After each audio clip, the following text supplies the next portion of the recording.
Hey guys, welcome to another very special podcast because today you don't get big cheese.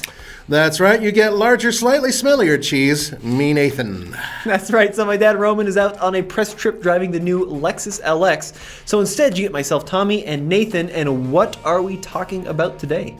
Underappreciated vehicles. Some that might rightfully be underappreciated, and others that perhaps truly are underappreciated. Yeah, so I put together a list. Nathan is going to agree or disagree with me, but these are vehicles from recent past that didn't get a lot of respect, were not very popular when they were new, but are actually insanely good vehicles to buy used or in some cases new.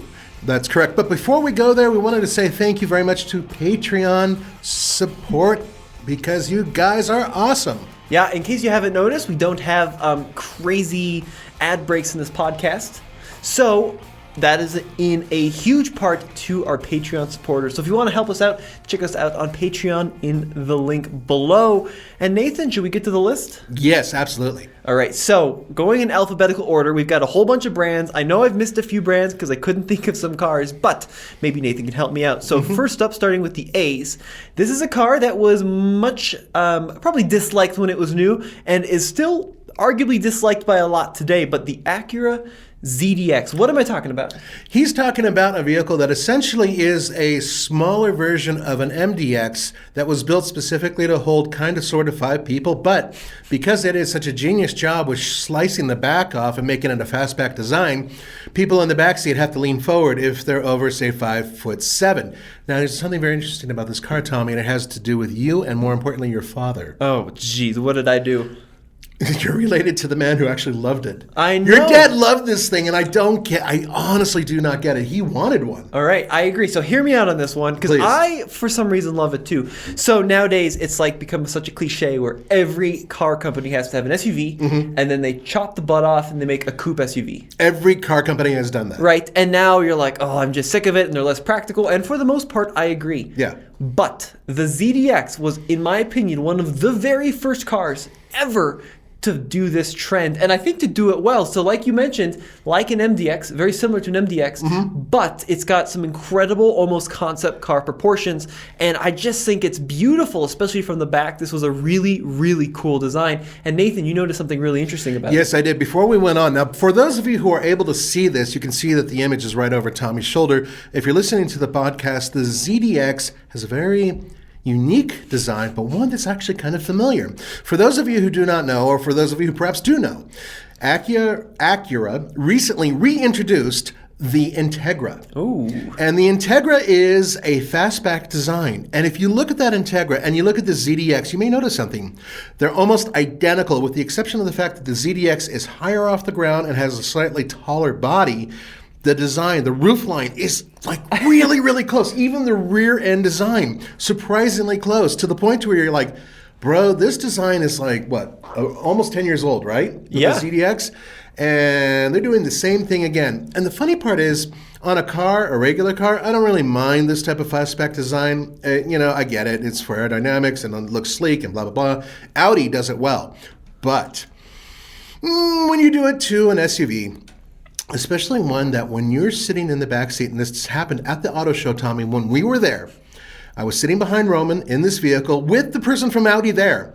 And she said, it's a very roomy vehicle, and I'm shorter than Roman. And I was leaning forward because my head hit the roof. It's not a design that's very logical. It makes no sense to anybody who wants to own one. And most importantly, they didn't sell any. Yeah, okay, so the ZDX was kind of a sales failure. Yes. And you are 1,000% right. It's not practical. Yes. You are also, I cannot believe that you noticed this, but I'm just looking at a picture of the rear of the brand new Integra, and it looks identical. Guys, am I right? Like the C-pillar design is the same. The basic taillight architecture is the same. That's crazy. It's just a little lower than the ZDX. Exactly. It's nuts. So Nathan, it's time for you to decide. ZDX, underappreciated good or underappreciated, it deserves to remain so? It deserves to remain so. It sounds like an Italian dish that should be forgotten. All right, well, I lost that one. But it's time to move on to the next brand, moving away from the A's into the B's. The BMW in this case, and I think this is a really good car, which not a lot of people bought for a lot of reasons, but the BMW i3.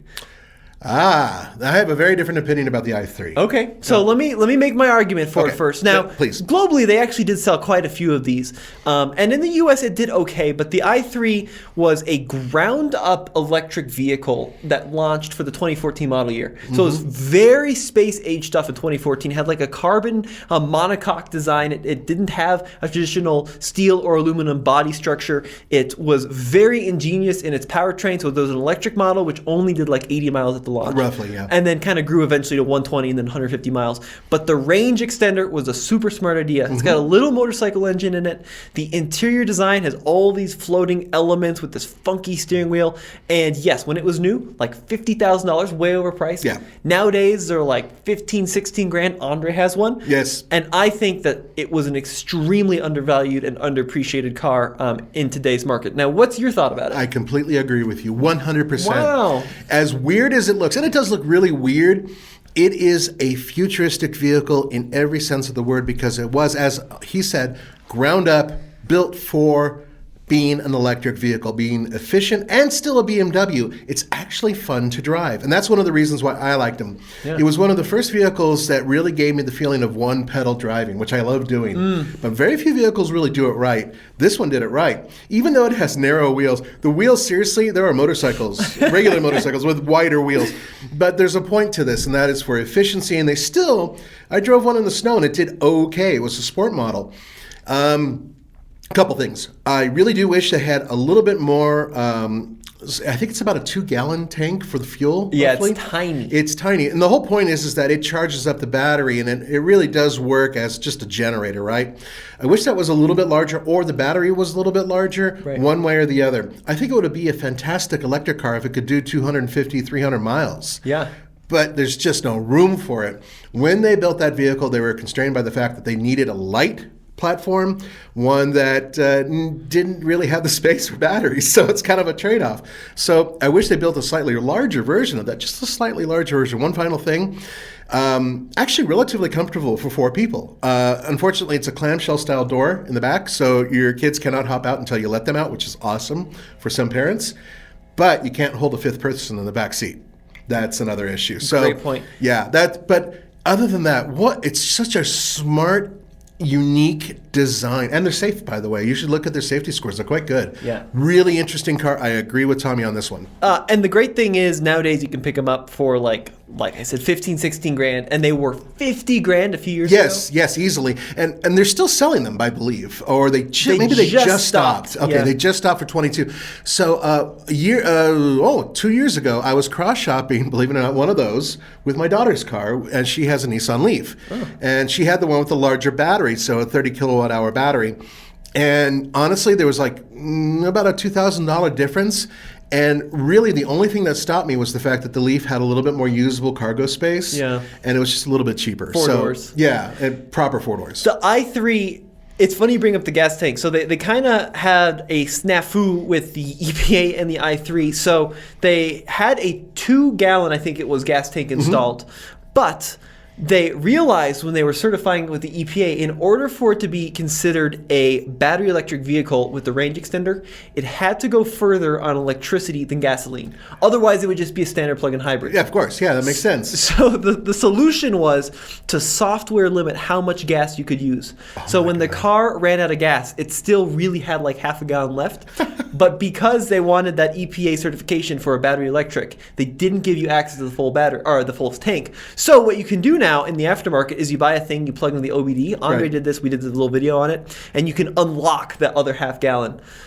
But I mean, it helps for range, right? I mean, to this day in the US, it's the only ever range extender sold.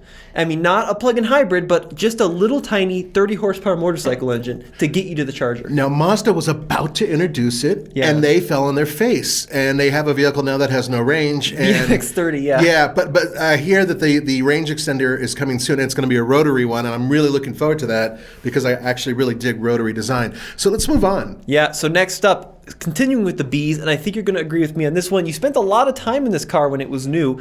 The Buick Regal GS. Love that car. And you could get a manual transmission with it, too. Could you? Yes. Wow. There are a lot of, actually, the Buick Regal GS is really underrated. Now, I know it is based on a Opel design. Essentially, it's just rebadged.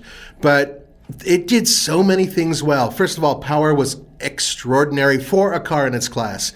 There was an all-wheel drive. Roman and I actually went to Canada, and we drove an all-wheel drive one on the ice, and actually had a really good time doing that. I don't know if you remember that video, Tommy. I do. I was pretty young, but yeah. Was that Montreal? I think it was Montreal, and we had a blast. Very solid car, crap back seat. The worst part about it, I mean, such a great car. I loved it, and I really loved driving the manual. I mean, it wasn't perfect, but it was so much fun. And then all of a sudden, you try to put people in the back, and back then, my sister, who's 5'1" and change, and probably, I don't know, $120 soaking wet, she was uncomfortable in the back seat. And it's just like, this car is so great.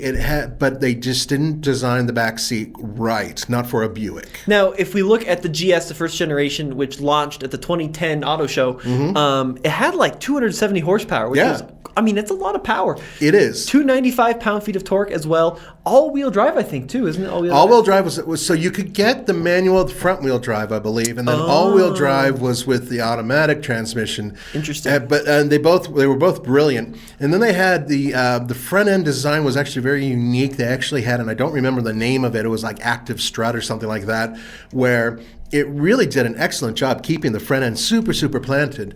And back in the days when Buick actually built cars, that was a really fun car to drive. Now, if they were able to get away with that much power and performance and make it as long as, say, the LeSabre or something like that, I'm just throwing a name from the past out there, so your back passengers could actually be comfortable, they would sell more of those.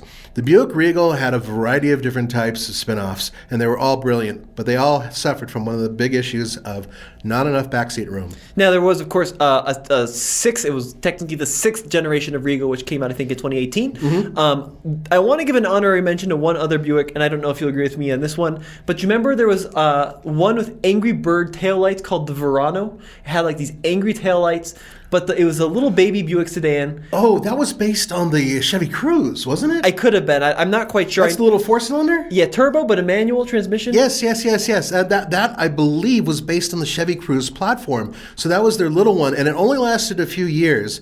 That is a worthy honorable mention. I would imagine that right now they're super dirt cheap. I bet so, yeah. And the Regal, like you said, based on the Opel Insignia, this was like the start of the Opel Buick deal, where a Buick started rebadging Opels. But do you agree with me, Regal? Yes, 100%. Good underappreciated? Yeah, really, really good car, if you don't mind a small backseat. All right, let's move on to the next brand. I've got Cadillac on the list, and I have two, and I don't know how you feel about these.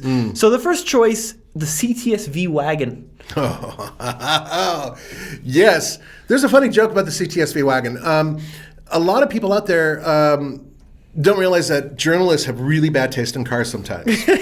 And the funny thing is that they say that all the CTS-V wagons manuals, which you could get a manual version of it, were sold to journalists, all of them brown. Yeah, that's funny. Or something, you know what I mean? Something along those lines. And I hate to admit it, but I was one of those journalists who was seriously thinking about it. I tried to convince my wife, this is before we had to buy a house, honey, we can afford one of these. I think it had 556 horsepower. Oh, it was crazy at the time. Yeah. And even by today's standards, this thing ripped. It sounded like a P-51 Mustang on the outside. The volume on the inside wasn't great, but it did a lot of things really well in terms of performance, and yet it had the utility of a wagon. Americans don't like wagons. I can't help that. I've tried. I've tried. I've tried to convince them that wagons are a great thing to get. And we had, at the time, a baby. Your dad and I went to Leadville in one. Okay. And we did a great video. This is one of our early day TFL videos. And anyway, I brought it home, and I opened the trunk up, and my wife's like, well, let's put the stroller in there. Put the stroller in there. It was great. Let's put a bike in there. I threw a bike in there. Everything was a piece of cake. Everything fit in there.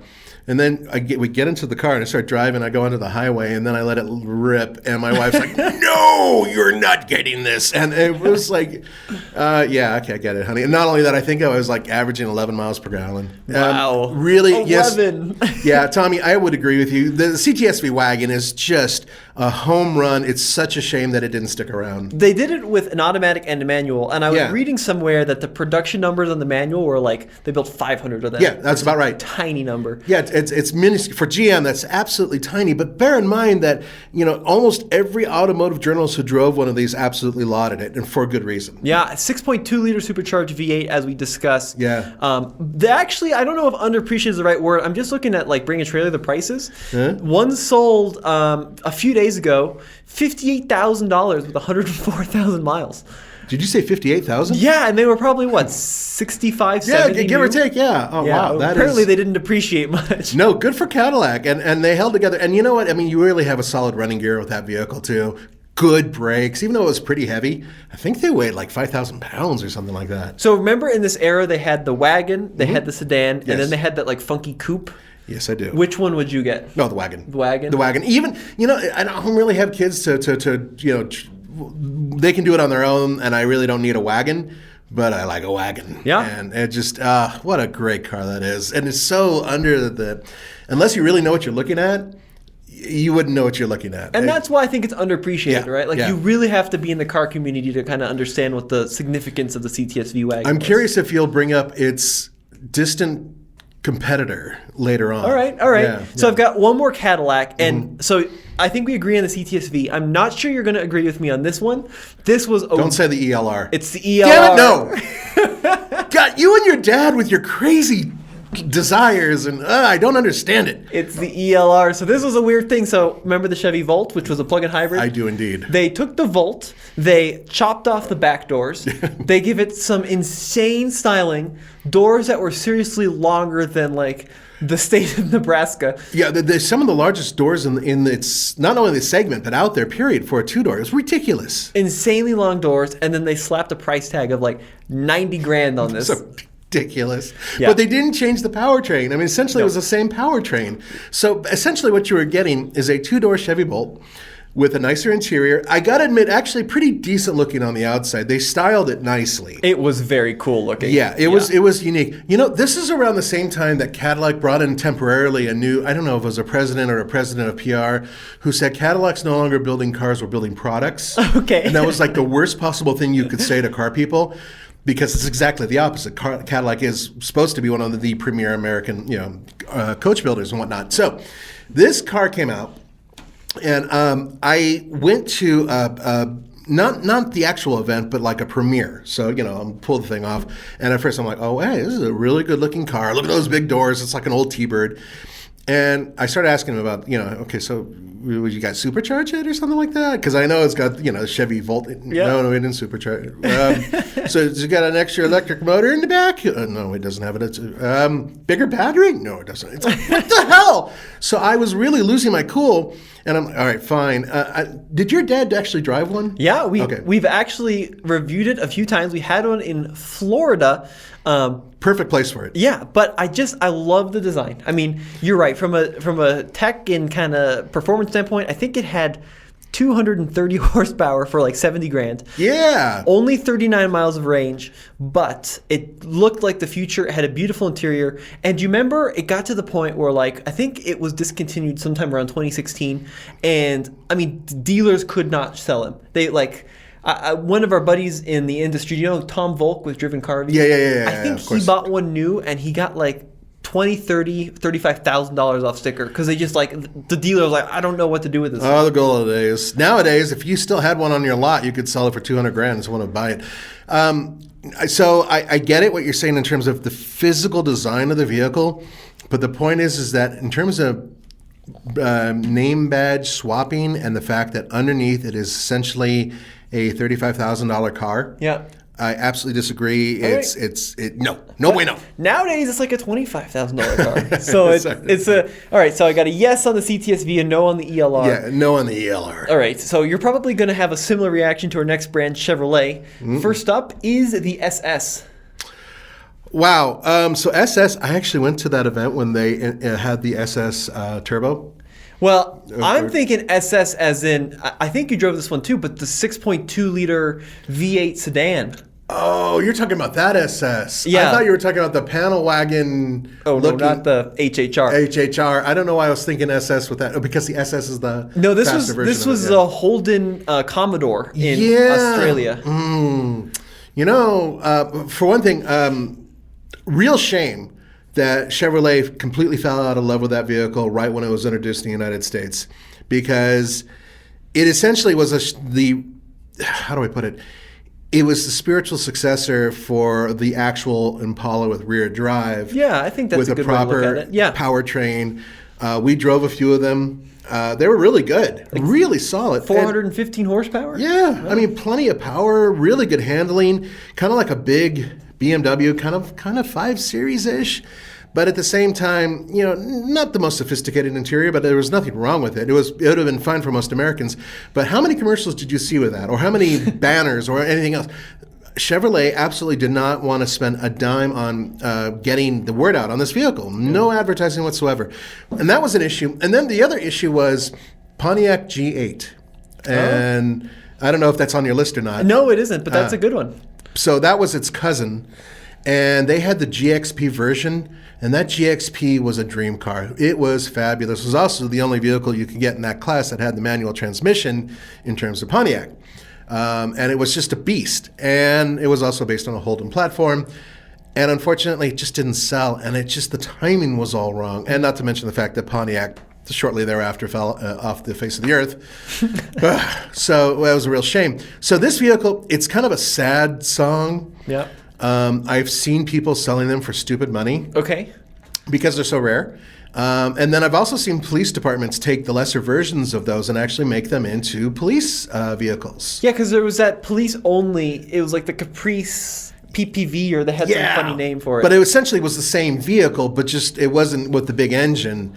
And it was fairly good, but it didn't have the flexible platform that like the equivalent Dodge or whatever would have, because as far as I know, there was never an all-wheel drive version of them. At least here in the States, there was never a wagon version. They had a Ute version overseas. We never got that. Yeah, so, it's true. You know, it was kind of, I agree with you in terms of it's something that, how do I put it? It was a shame. That's it. It was a shame. It never lived up to its potential, not because it didn't have potential, but because its owners didn't feel like it had the potential. I think it was also just confusing in the U.S. because we had like the Camaro, which everybody knew. We had the Corvette, which everybody knew. And then there was this own standalone model, which was like an imported Australian car with a But they hid different it in the name. corner of the room. Yeah. And so you never really knew what it was. If they said it was a four-door Camaro, whoa, you know, had they styled it a little bit more aggressively, it was kind of boring to look at. That would have helped too. But I do agree with you that it's something, it's kind of rare, and it's one of those things that may be a collector's car in the future. I think you're right. So you agree with me on Yes. the SS. Yes. Next up, Chevrolet. I don't think you're going to agree with me on, but I think the Volt, the very first Volt, was a very revolutionary car. Believe it or not, if you look at the reliability report on the first-gen Volt, the batteries are extremely long-lived. This was, of course, Bob Lutz's baby. This was like his ultimate dream for America, was to have a car that could go about 40 miles on a charge and then still have a gas engine for when you ran out of battery. But I thought the first-gen Volt was cool-looking. It had a crazy interior with this white floating center instrument cluster, and pretty undervalued. Yeah, I can't agree with you, really. All right. I don't dislike the car. Bear in mind, my brother has a second-generation Volt, and it was a pretty interesting car. Still is. They're still driving the hell out of it, and it does well. It's actually fairly reliable. But there are little glitches here and there. One of the issues I have is the design of it. The original Volt was really built for 4 people. Right. They kind of sort of had this little center component where a butt could fit, but the human cannot. It didn't have a lot of cargo capacity. It was supposed to be all things to all people. I drove one up and over the pass, and I was going towards Glenwood Springs, and it did not like driving up and over the hills. Once it started running out of juice and it was having to rely on its gas engine, it did not enjoy going over those hills. It lost a lot of power. The performance was never particularly good, but the second generation did a much better job going up and over the hills, and it was better power management. So it's a good car, but it's honestly one that they should have continuously improved on. The fact that it's gone is a real issue, because I do think that hybrids have a place in society and should remain. But General Motors apparently doesn't think so. I just thought it was pretty ahead of its time. At the time, yeah. It should have been the car that everybody wanted, because it would save you so much money over the long run for just commuting, right? 30 miles doesn't sound like a lot, whatever it was, 35. But I think for most people that would be plenty for a lot of folks' commutes. I do agree that, practicality-wise, it was not great. The four-seater was a bad call. But I do think that they are worth considering now as a used vehicle. So I got a yes on the SS, a no on the Volt. A no on the Volts. It's a good car, though. Don't get me wrong. I don't really think it really belongs on this list. All right. There it is. Next up, going to Chrysler, I've got the 300 SRT8. Interesting that you mentioned that, because I was wondering if you're going to mention one of its cousins. Your dad and I went and drove one on the track, and it's kind of a pig, but it's a lovable pig. It's so friend heavy, and it's just a really big heavy car with a really big heavy engine that can move. But it really doesn't like going around corners. It wasn't much of a luxury car, but man, is it a gangster car. Yeah, so they did two, right? They did the first one and the second one.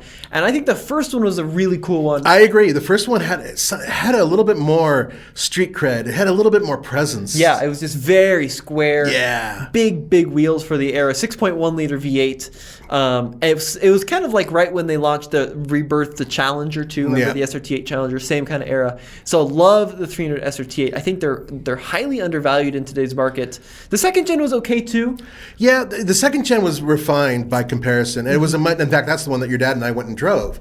It was great in terms of very comfortable. That was right when they introduced the Beats sound system. Remember that whole thing? I do remember Dr. that. Dre and all. Yeah. So, and it had it was loud. So it was this loud kind of bolstered car that felt good because everything was comfy, and at the same time, it had a pretty decent ride, but it just didn't handle great. Oh, it was not a handling machine. So the first generation was a little bit rougher around the edges, but it still has a lot of street.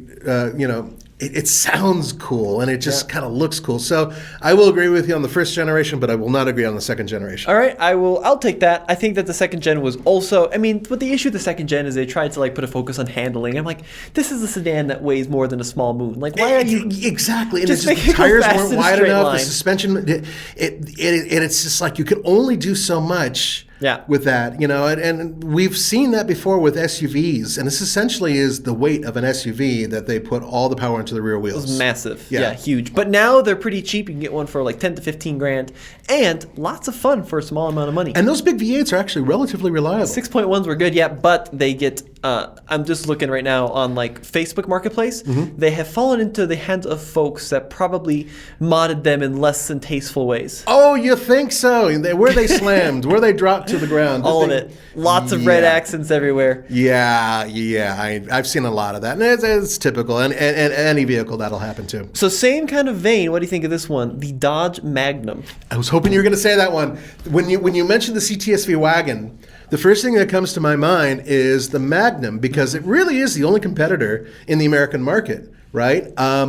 So the thing is... Well, what was it? Can you explain what it was? The Dodge Magnum essentially is the same platform as what we just talked about, the Chrysler... the Charger. The Charger, the Challenger, which is all based on an older Mercedes-Benz E platform from a gazillion years ago. The same hard points and whatnot. But what happened was Ralph Gilles came along and designed this vehicle, made it look very aggressive. It is a wagon. At one point in time, they advertised it as a wagon that was faster than a Lamborghini. Yeah. You remember that? Oh, yeah. And it's an unusual wagon because the way the hatch is designed, it goes way back. And so the hinge is nearly midship on the thing. So when you open it, it opens huge. And it gives you a lot of space. It's not as subdued looking as the Cadillac CTS-V. Yeah. But you could get that big Hemi in there. I believe that they made a few all-wheel drive versions, but I don't know if they were able to squeeze the big Hemi with all-wheel drive Maybe or the the 5.7. Yeah, maybe it was the 5.7. I drove the big one, and it was a hoot. It's a ridiculously fun vehicle. Very, very good for utility, kind of like the Cadillac. Cadillac is a lot more refined, handled way better. The Cadillac absolutely outhandled it. But in terms of just a fun vehicle, man, those Magnums were fun and really practical, just really crap mileage. Surprisingly expensive now, the SRTs. I think they made so few of the SRT wagons and the Magnums. All the Magnums are wagons, but like you see the SRT Chargers, you see the Jeeps, you see the Chryslers, but the Magnums were really rare. So those are expensive. And one thing about all these cars from like the early 2010s and mid-2000s Chrysler is the interiors are so bad. Yes, I will agree. There was a lot of like plasticky stuff going on with the interiors, and it went all throughout. This is before they brought in Hans, and essentially he's one of these guys who just magically sprinkled fairy dust and made these interiors so much better. And now FCA, now Stellantis, has some of the best interiors out there in terms of feel, quality, and look and design. And that was partially because of this guy and some others. And the point is that this was predating this guy. Yeah.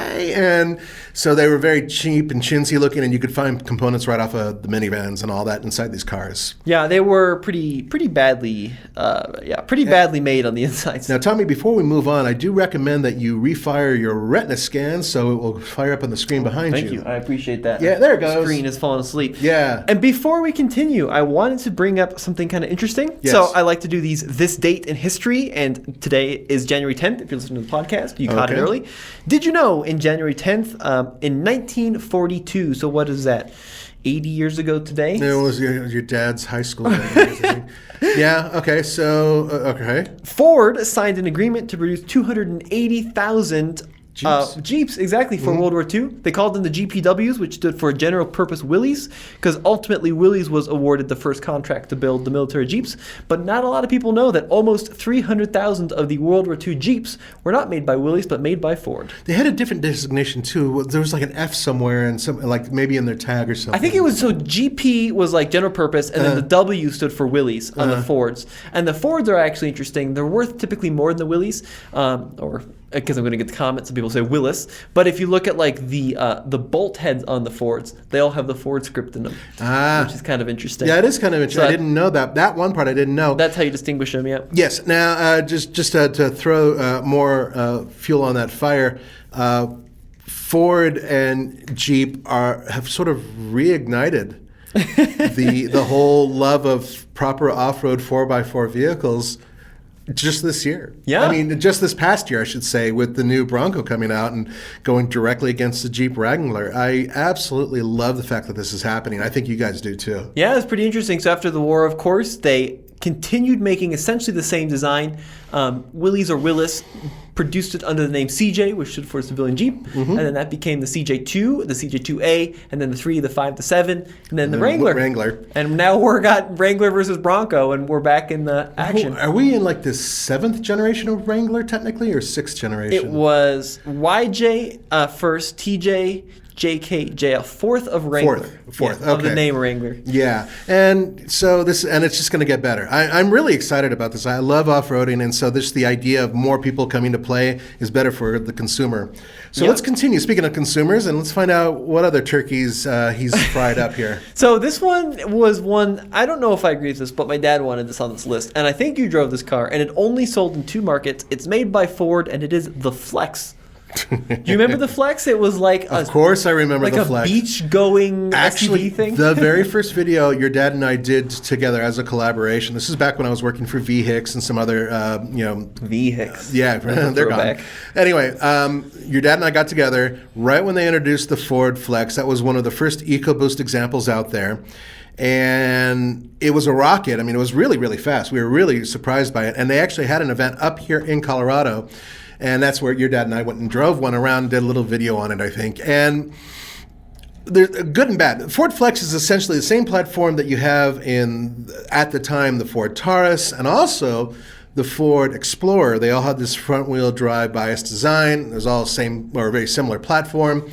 And the Flex, the whole purpose of it was sort of to come up with a wagon that could basically do what a crossover SUV does, but with a low roofline kind of looking cool. That was their point. Okay.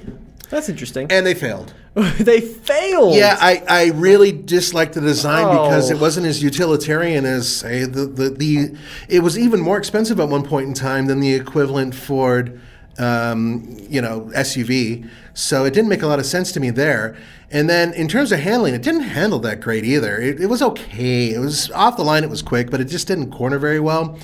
And to me, it was like, okay, so the Taurus X, which predated it, and then the 500, and what they called it, they had another name for the Taurus The wagon. Freestyle? Yeah, Freestyle, that was it.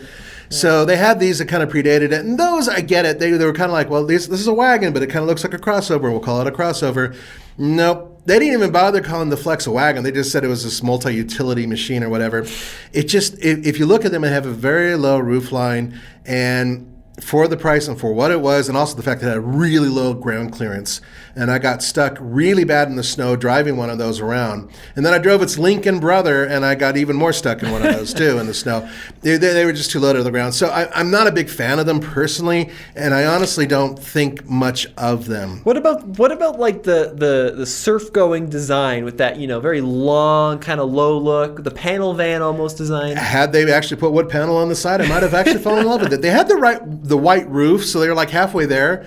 But it seems like a committee came in halfway through the design and said, no, we got to stop. The interior was remarkably boring. It was pretty boring on the side. Lots of room in the third row, if I remember right. But not great headroom. It was like a wagon, but a low wagon. They did have these kind of like cool slits along the side. Yeah. And I actually had an interesting conversation. Apparently, Ford only sold these in 2 markets, and the 2 markets they sold extremely well in and didn't sell anywhere else was Detroit and Los Angeles. It was the only 2 places people bought Flexes. I did not know that. Yeah. And actually, I do know somebody in Los Angeles who bought one against my advice, and she promptly detonated the engine. Her fault, I think. God. Yeah. It's a fair. So one of the benefits of having a station wagon is that you have a low roof, so you have access to the roof, and also you don't have to climb up into it, which is great. Yeah, oh yeah. So those are benefits. The negative parts are if you're actually buying something, because it did have all-wheel drive, I believe as an option all the way through its life, the vehicle just did terribly on even mildly rough roads because it just didn't have the ground clearance. So it made more sense to get an Explorer, which essentially was the same vehicle. They built them for a long time, so 2009 through 2019 model years, assembled in Ontario, Canada, which is and very little change, I believe, throughout the entire run. They may have had a different engine, like the updated they didn't launch with EcoBoost. the EcoBoost, but then they got the EcoBoost eventually, I think is how that worked. Yeah, and I think actually there were a couple. Anyway, the point is that I really didn't think much of that vehicle, and I don't really think of it as something that really should be aimed for. Okay, so that's a no-go. It's a no, sorry. All right, next up, and I think that this one is going to be agreed upon. I just have the word, the Genesis brand, and then all the cars. Underappreciated. Wow, yeah. It's there's a very interesting thing. A lot of people don't realize that Genesis could have happened a lot earlier than it did, and should have probably. A long time ago, Hyundai did bring in the Equus into the United States, and the Equus was this fantastic big sedan, luxury vehicle. The exterior was ugly. Simply put, it was just ugly. It was ugly. But essentially, it was sort of the first Genesis, because it was the first time that Hyundai attempted to show what they could do in terms of engineering and luxury selling here in the United States. And the car didn't sell. I don't know how many they sold, but it wasn't very many. And they only brought in a few. But I think it started getting some people into the idea that Hyundai could do a lot more. And then a little bit later on, they brought out their Genesis. Now, it was just still a Hyundai Genesis as opposed to the name itself. And that should have been its own brand.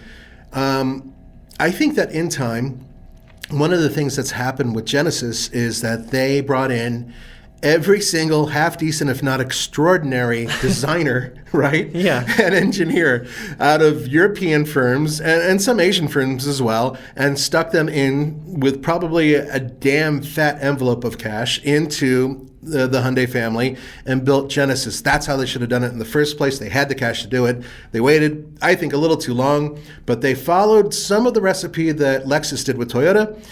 And now they're winning awards left and right, and for a damn good reason. They build amazing cars. Yeah, I actually had the Hyundai Genesis on here too, which was the first launch. A fantastic car, right? Yeah, it was great. It was like 90% of like a 3 Series or a 5 Series for 60% of the price. Fantastic. You get it with a 5-liter V8. Love the Hyundai Genesis. I like the Coupe even. Remember the Hyundai Coupe? Yeah, the Genesis Coupe was a funny thing because you could get it in a couple different flavors. Yeah, it was like a V6. There's a 4-cylinder turbo. Right. There's a manual. Your dad and I had one that we did an early video on, and man, that thing really needed a limited slip rear diff because we just roasted the right rear tire or something like it. It was crazy.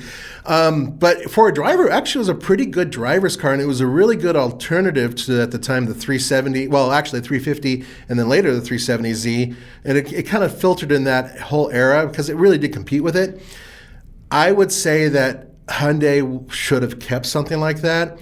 And now you're seeing sort of the revision of it now with the whole N thing coming out. Could you imagine one of those surviving and becoming an N? Yeah, that would have been cool. Beast. Yeah. I know I've heard that the current head of like the N program, Albert Bierman, who came from the BMW M division, right. I've heard that he hated the Genesis Coupe, like it hated it. Yeah. But I thought it was a fun car, manual transmission. And then when you look at the full Genesis line, I've only driven I think 2, the GV80, which is like the X5 competitor, yes. and then the G90, which is the 7 I thought Series. you drove the GV70 too. I wasn't here for that. I think Andre drove that. You missed out. But I heard that thing was amazing, and I think it was a good idea for them to break it off as its own brand because I agree 100%. People weren't going to spend $70,000 next to someone buying an Elantra. Yeah. But I still think that they're insanely underappreciated cars. They are underappreciated. One of the problems they're also having is that brand recognition, because they don't really have dealerships. It's a whole long story about everything going online and everything else.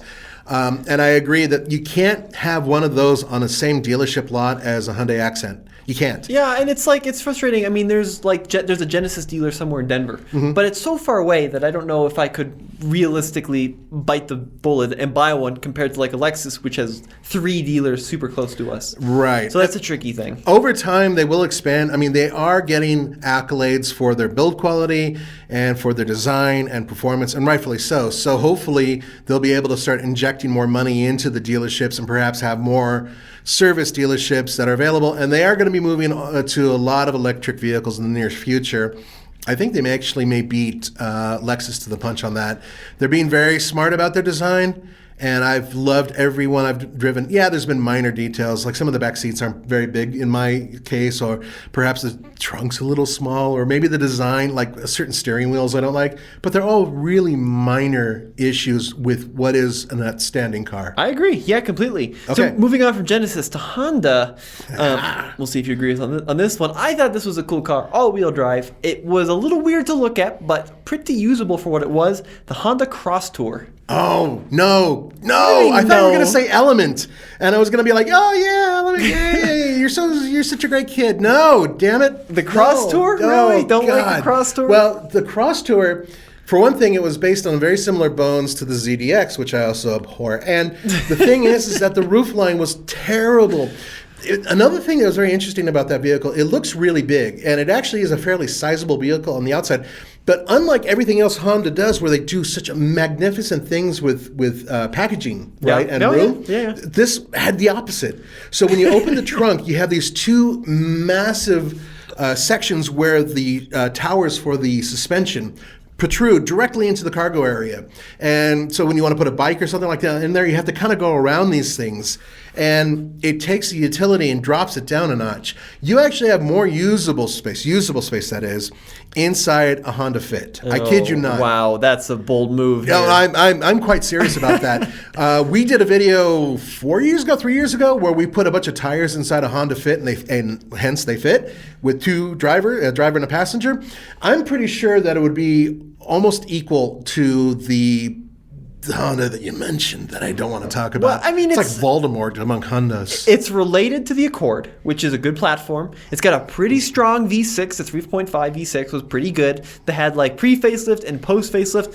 I do think you're right. I mean, it wasn't like a wagon, right? It didn't have the usability of a wagon. No. But did you think it looks cool? No. Not at all. No. The funny thing is that they lifted it, And you'd think, oh, okay, I think it had almost around 9 inches of ground clearance, or eight and a half. A lot, or something. yeah, for what it was. But the overhangs up front and the back were horrible. So I took one of those off-road. I was going to take it up to Left Hand Canyon. We were still using that at the time when we were using this car. I didn't have the time to make it up there, so I went to a different place where they had some minor little lifts, some ruts, and I kept just bottoming out in the front end, and then finally, like, the departure angle was dreadful. And it's like, this is not a vehicle that you should be taking off-road at all. But then I also noticed that sightlines were really poor, and that's the design of the vehicle, same with the ZDX. Wow, you really don't like this. No, I didn't like it at all. I didn't like it because I knew Honda could do better. And I'm driving around Elements, which are just really weird, funky, cool vehicles. So you put the Element on Hell this? yeah, I love the Element. The Element was just so cool. It had problems too. It really needed more ground clearance, and it would have been nice to have a seat so 3 people could go in the back as opposed to just 2. But a buddy of mine put his 600cc motorcycle inside of one. God. Yeah, we actually drove it quite a distance, and it was fine. Dog kennels fit in there. You could wash out the floor. It's just a smart, really weird, funky design. I really think Honda was onto something with that. But in terms of... all right, hard no on the Crosstour here. The Crosstour is no bueno. Now, the reason I didn't put the Element on the list is because I forgot it existed. So that's why that isn't on the list. And they actually sold okay for a while. And you could get a manual with those too. I Really thought rare. the first Element was really cool with like the black plastic moldings. Yeah, I agree. It was really cool. I didn't think that the second one was as neat. I didn't like the painted panels either, frankly. It was an interesting car. It's one that I would own one if I had a reason to have a funky, weird car. The seating position was really good in those. Oh, really, was it? really good. Yeah, it was like sitting at home on a sofa, very upright. It was cool. All right, so I will give you the Element. I think that's a better choice. Moving on from H to J. So we talked about Hyundai, the Genesis. I think, and this is actually a current car, one of the few current cars on the list, the Jaguar I-Pace, the electric Jaguar, is a really cool car that nobody buys. I understand why they don't buy it because it's really expensive and the range isn't as good as like a Tesla. Yeah. But really a very cool piece of engineering, decently quick. It looks very neat. It's okay off-road. My dad actually took it off-road. Yeah. I like the I-Pace a lot. I agree with you 100%. Wow. That I only drove one once, and it was a pretty limited drive. And had Jaguar figured out a way to add another, say, 20 miles, 30 miles, to really make it much more competitive, I think it would have sold a lot more. It's a really compelling car. And here's the funny thing about it. A lot of people are like, oh my God, it's an electric vehicle and it's British. The whole thing about British electric, come on, dude, you own like 19 British cars. That's true. Yeah, it's a little scary. But the other side of it is the tech itself is solid. So far, I haven't heard of any major issues with those vehicles either. And I really do believe that they are truly undervalued. And it's a shame because I think that they handle great. Oh, yeah. And they have some presence. They do. I think they look cool. There are so many Teslas on the ground. They all remind me of like electric shavers or whatever. And granted, like $80-some thousand, a lot of money. But at least before the market blew up, there were huge discounts on them. Yes. Dealers were really working to move them. Yes, they were. So you could get really good deals on them. And I just love them. I think they're really cool. Had they just had like a solid 300-mile I know. range, With the you know what I mean? 250 or whatever it was, just 240. a little bit more range would have made those things sell like hotcakes, I think. And they needed to charge a little faster, too. Yeah. There was it 7 or no? It doesn't matter. It was okay. Okay, next Jaguar. I think you're not going to agree with me on this one. Mm-hmm. Highly underrated Jaguar. I would say the most underrated Jaguar. Oh no, you're yes. not. Oh yes. No, not your dad had one, right? Oh yes. Oh God, here we go. Fantastic car, the Jaguar X-Type. You mean the Ford Mondeo? Yes, I get it at the Ford Mondeo. That's true. It's a Ford Mondeo. But fantastic interior, lots of leather. I mean, lots and lots of leather. It had Ford reliability, which doesn't sound like much, but compared to Jaguar at the time, that was a great thing. Standard all-wheel drive, manual transmission. They did it in a wagon. What is not the wagon version? Okay, no, the wagon version I might be tempted on. they built like 30 of them. Yeah, in the US, so like none of them. There's like 2 that were sold in the States. No, I'm sorry. What's wrong with the X-Type? I can't. How do I put it? It's not even a question of badge engineering and whatnot. It really is a sheep in wolf's clothing. Sheep in wolf's clothing. It's exactly the opposite of what I consider a Jaguar. When I want British engineering, I want British engineering. That means that straight six, a V6. I don't care what it is. I want it to come out of Coventry or something like that. I want it to come out of a British place, and they put it into a British car. When they basically are taking a German European Ford and making it look a lot like a Jaguar, I'll give them credit. It's not. It's not. They did definitely go crazy with it's got the quad headlights, right? Very. It looks like a Jaguar, and I give them all the credit. When I first saw it, before I knew what it was, I was going crazy. This is when did those come out? Those came out like in 2003 or something. 03? I thought it was even earlier. It was pretty early, maybe 02. Yeah. The X-Type, though, right, it was based on the Mondeo, and everyone was, oh, it's got Mondeo underneath. Yeah. But it was European Mondeo, which was better than, our Fusion, right? It was a fun car to drive. I guess. Okay. I did drive one. 2001, you're right. Yeah. Okay, so, and I didn't hate it. I wasn't really comfortable. I'm surprised your dad found them comfortable. I really didn't like the way the legroom was set up and all that. And it was a little bit short for me, too. But it's just not... When you know it's really fake, I mean, it is really fake. When you know how fake it truly is, it kind of leaves a bad taste in your mouth. And I cannot recommend a car like that because...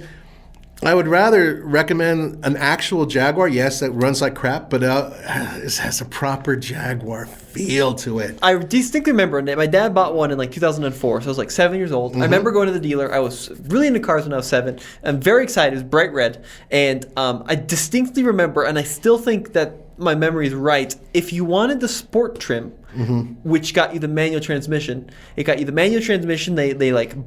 blacked out all the chrome, so it had a cool look, but you could only get the sport trim in the smaller 2.5 liter engine. Yes. And that was a really stupid idea. And I wondered about that, and I got an answer, not from an official Ford guy, but an inside Ford guy. Okay. And the reason why was to make sure that vehicle maintained reliability. That was one of the issues that they wanted to do with this, because the reliability index of Jaguar when Ford came along was abysmal. It was one of the worst in the industry, and Ford lifted them up. Oh, yeah. But by putting the less powerful powertrain in there with the manual transmission, you were able to make it last a little bit longer. The clutch would last longer. Everything would last a little bit longer. Now, this is just what was told to me, not from an official Ford person. It makes a little bit of sense, but it was also really anemic. I mean, without... Yeah, it was 190 horsepower. It wasn't enough. That car was really heavy. So, no on the X-Type? No, I'm sorry. I know your dad's going to be trying to get a flight back here now. How dare you?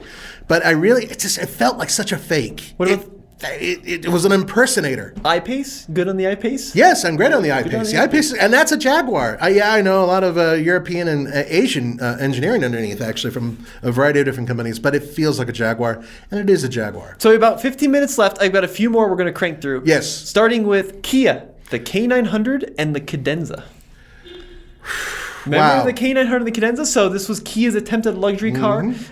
Very, very luxurious. They didn't, at one point I saw the K900 sales numbers in triple digits, under a few hundred. Yeah, 250 or something. Yeah, it was really, really weird bad. choice to even bring it over. But well, it was really a bad name. K900. Yeah. In Korea, it was called the K9, but for the American market, they were worried about the dog connection, so they added there's a bunch of nasty stuff about that. It's a funny thing. I've driven both, and I actually went to the Cadenza event when they actually updated it. It's a great car. Fantastic. A really, really good car. Very comfy. Very comfortable on the inside, handled fine. But it was nothing special. The K900 is actually a little bit special. Had a really big back seat. Had a very comfortable ride to it. In fact, I think they had a LeBron James commercial with that thing. Did they? Yeah, and all of that went away when they brought out the Stinger, which is another really underrated car. But that would have been a good one too. Yeah. That I would have voted for that. I will not vote for the K900 because it just didn't have a place in the United States. Okay. But I will vote for the Cadenza because the Cadenza is one of those cars that really nobody paid attention to. And I think a lot of people who went out and bought, for the equivalent price, a American and or Japanese vehicle or a really cheap version of a German vehicle, they could have had all the luxury they wanted, all the amenities they wanted in a fairly reliable package that had a 10-year, 100,000 mile warranty. K900 was just crazy because it was massive, huge It's a big car. It was monstrous, yeah. And I thought it was, nowadays, I'm sure you could find them if you could get one for pretty cheap, quite reliable. So I put both of those on the list. So no on the K900, yes on the Cadenza. Yeah. Straight on to Land Rover. This is an interesting one. Okay. Mid-2000s, LR2. Remember the little one that's kind of like the Escape? These, by the way, this is interesting. If you look at like used Land Rover prices, obviously they're just right in the toilet, right? Like an LR3 was like a $6,000 car nowadays, but an LR2 for some reason like a $9,000 or $10,000 car. People love the little, based on like the Escape. I was about to say, didn't it have some components from the Escape? It had essentially the EcoBoost, yeah, but people love the LR2s. Yeah, they were okay. I had one. I didn't fit very well in it. I remember that, and I'm not that big, but I just wasn't that comfortable in it. Didn't like the way it performed. I liked the way it looked. I thought it was a really good-looking vehicle. Yeah, I mean, no low range, but it had like terrain modes for off-road. It had nice leather seats. It had a little screen in it, which was pretty cool. I think they're good-looking cars, reasonably off-roady, and just overall pretty good little design. You know what sucks? What? I could get a Subaru Forester and completely outperform it in almost every Yeah, but it's not a Land Rover. It doesn't have a turbo engine and the mystique of the British brand. I will give it that, but I wouldn't choose it at all. No, I would stay away from that. Nathan. There are other Land Rover products I would take way over that. The other thing about the LR2s is they did have some turbo issues, but they were, for the most part, as you look at mid-2000s, early 2010 Land Rovers, quite reliable. Did they replace the Freelander or Freeloader? Yes. The Freelander was a garbage pile with the LR2. That's right. Yeah, okay. And they did have a convertible version of the Freeloader. The Freelander, yes. Yes, they did do a convertible Freelander. That's true. Yeah. Okay, so that was a no-go on the LR2. No. Lexus CT200H.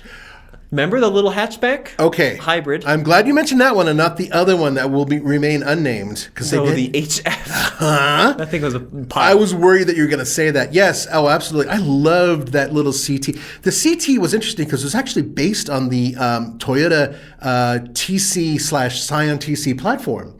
And it was a very fun car to drive that had no horsepower. Yes, it was slow. It was very slow, but it handled well, and it was also the first Lexus to bring back red for many, many, many years because they actually got rid of red. Oh, yeah? And that was one of the first. Yeah, I remember that was like they sent us a whole pamphlet on it. Oh. Yep, on the CT. They had like this crazy yellow. Do you remember the yellow Yes, one? they had a bright yellow. Yeah. That was right before they phased them out. And they were on a really old platform, and essentially, Prius running gear, underneath. Yeah, I mean, essentially. it was... I think that you're right in that what they were going for was like a sporty little hatchback, but then they make it a hybrid. It was like the Honda CR-Z issue where like you're trying to promote the sportiness and then it's like, but it's got a hybrid powertrain with 200 horsepower or whatever. But I guarantee you they're still on the road and they're still running really good unless they've been crunched, in terms of accidents. Not that you're going to get in many with the car that slow. Sorry, 134 horsepower. Yeah, it needed another 100 really to make it look as fast as it looked, or to make it perform as fast as it looked. Because they looked quick, didn't they? Yeah, insanely reliable. Very reliable, very well made, pretty comfortable. Very small interior. Very small interior. But I will, straight off the bat, I'm going to agree with you. That is a very interesting car. Its cousin, no. The HF was... No, we can't even mention that here. Okay, right. Well, we'll move on from the CT to a car you owned.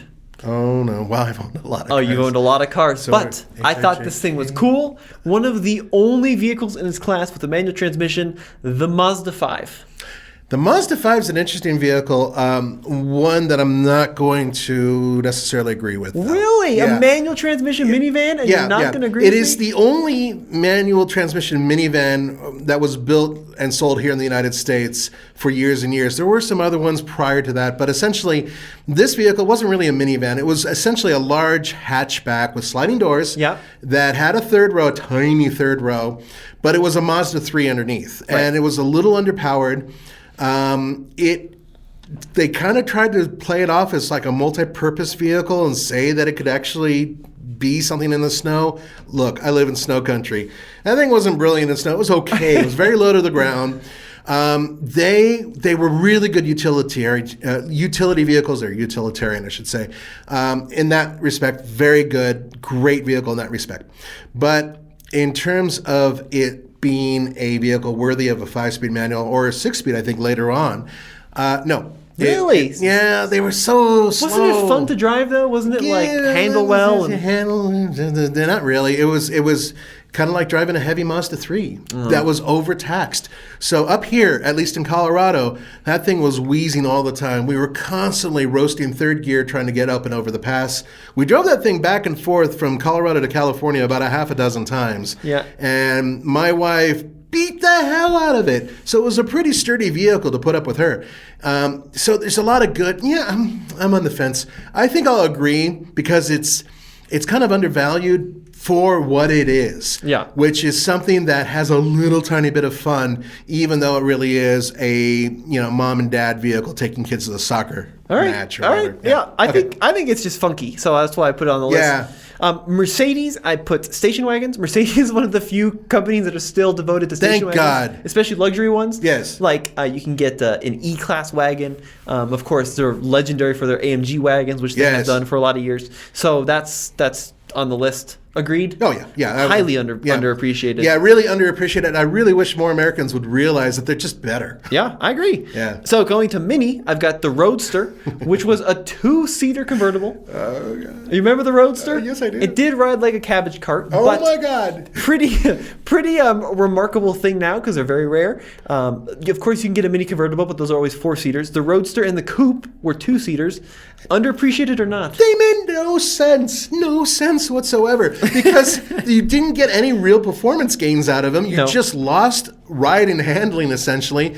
Roman and I had driven both of those. I think maybe you did too. You may have driven. I drove one. Yeah. The Coupe, the whole thing with the German going, it's just like having a baseball cap on backwards. It did. It had the little visor in the back. Ridiculous. It was a terribly riding vehicle that had no... It went from being a Mini, which Minis are cool because you could actually use them for a little bit of utility and you could hold some people, do some stuff with them. And then they just took that away and said, but this is better. It's not. It was no better. And both the convertible and the Roadster version of the Roadster version and the hardtop, no bueno, none. I mean, especially when you can get a regular Mini convertible or a regular Mini Cooper. They made so much more sense.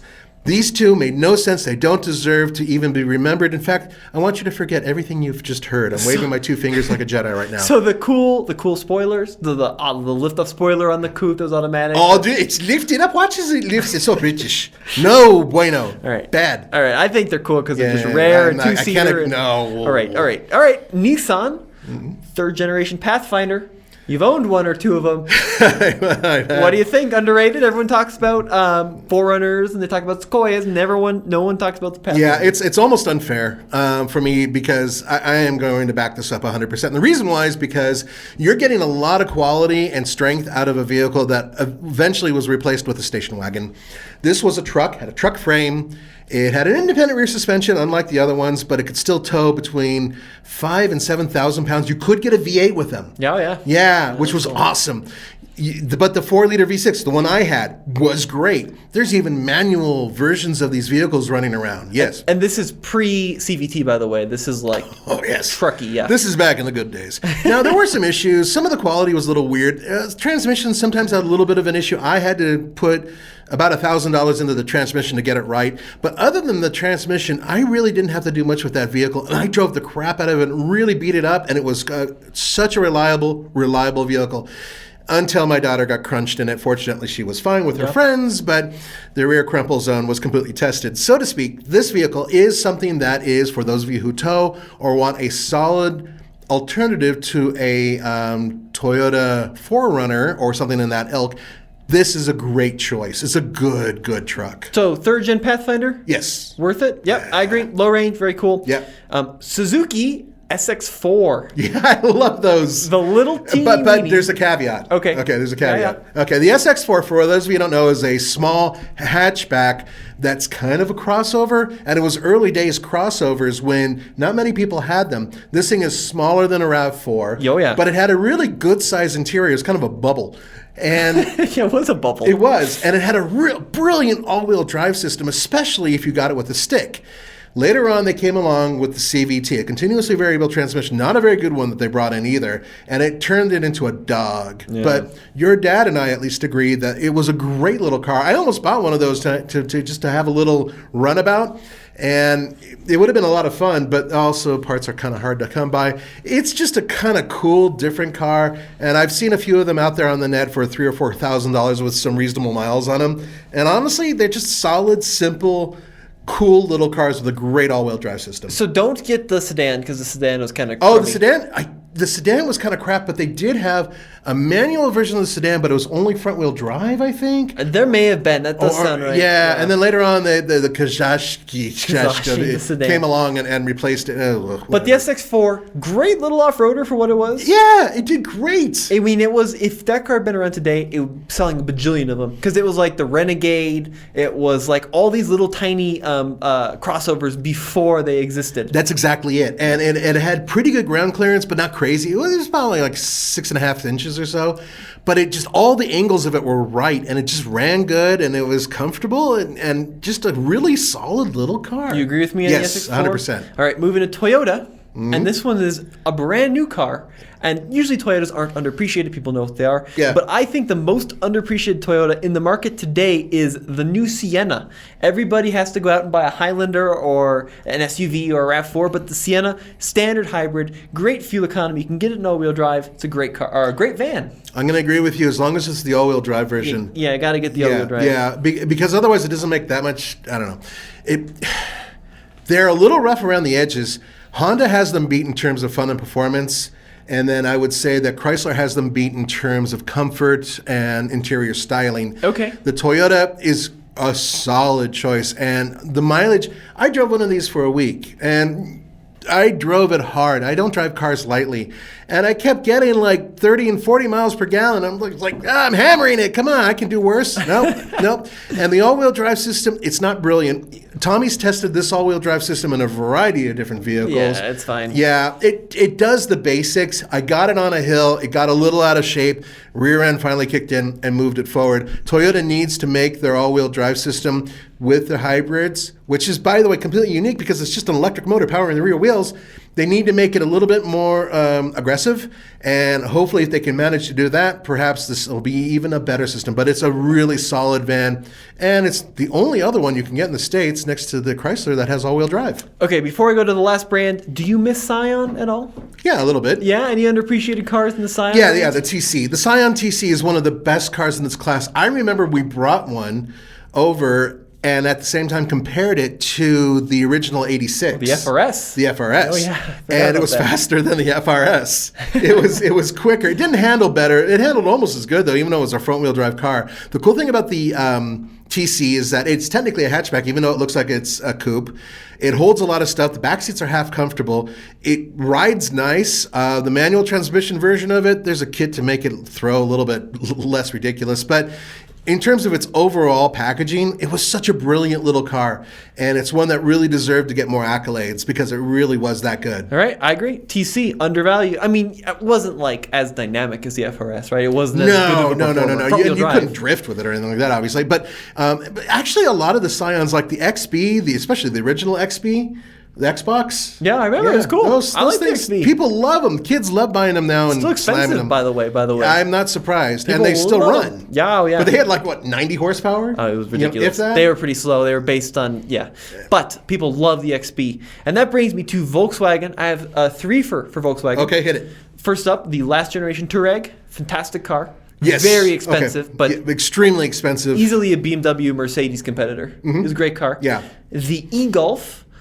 Underrated car. The last version of it had 125 miles range. Very reliable. Super fun to drive. We had one as a long-termer for a while. I like the e-Golf. Yeah, that was pretty good. I didn't mind that so much. It had good power. And then finally, I've got the Volkswagen Alltrack, which was a lifted Volkswagen Golf wagon. Why do you got to do me like this? Nathan's wife almost bought one. We were just talking about this. Yeah. We were so close to buying one. It was between that and the Mini, and it was a little bit more expensive than the Mini because it was a little bit newer, and it had a little bit more space, a little bit more utility. It was a manual. You could get a manual transmission. Oh, yeah? And my wife, I think based on cuteness and the fact that she wanted to frustrate me even further, decided to get the Mini. I don't regret it. The Mini's been really good to her. She loves it. But this would have been an excellent alternative. Yeah. So yes, definitely on the Alltrack. And there's a lot of people out there who are only now appreciating them and trying to find them now that they're no longer being sold. Really, really good car. And then the Golf E, well, The thing about the Golf E is that, unlike a lot of the competitors out there that have a platform that is specifically built as an electric vehicle, Yeah, it was converted. it was converted, and as such, I think they lost a lot when they had to convert it over for weight and everything else. Imagine if they had started from the ground up like they did with the ID4. Yeah, I mean, it was a little compromise there, but it was pretty affordable. You got a heat pump, pretty good range, 125 for the price was okay. It had fast charging, which was pretty good. Yeah, that And was good. It was just really fun to drive. It was one of the few really fun to drive electric cars because it was a Golf, and all Golfs are fun to drive. Yeah, I remember throwing it through some corners, and it handled a lot more like a Golf than it did on an electric car, that's for sure. Totally. Yeah. So, whew, what a marathon, Nathan. Yeah, and I'm going to agree on all three of your picks for Volkswagen. Okay, good. So, I think that the big contentious ones, are you still a no on the ZDX? I didn't change my mind in the past 45 minutes. ELR still a no? Dear God, no. And Crosstour right out? Oh, please no. All right. Well, it was worth a shot, guys. Let us know what you think in the comment section below. Did we miss any underappreciated cars? I think we did. Please let us know in the comments below. Thank you so much for watching. We appreciate it. And we'll see you in the next episode. Cheers.